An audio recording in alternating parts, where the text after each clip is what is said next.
Let's just talk about what Governor Hochul said very recently about buses. I cannot set forth a plan right now that takes money out of a system that relies on the fares of the buses and the subways.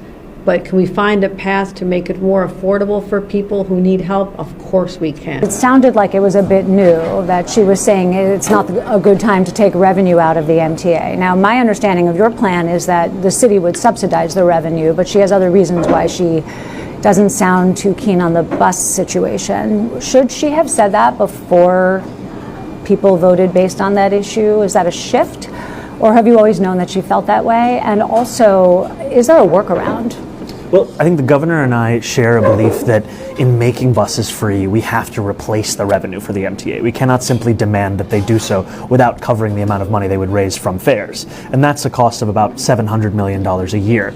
And I continue to be excited about the work of making the slowest buses in America fast and free, and of sharing the governor's interest in delivering on an affordability agenda. But do you need to get past whatever her objection is to it at this point that she just stated in the last couple of days? I see the concern being that we don't mimic what we saw under the previous administration in Albany, where what we would find time and again is the MTA was told, make this happen no matter what the cost is. And what we want to do is what we did when we made 5 bus routes free in New York City.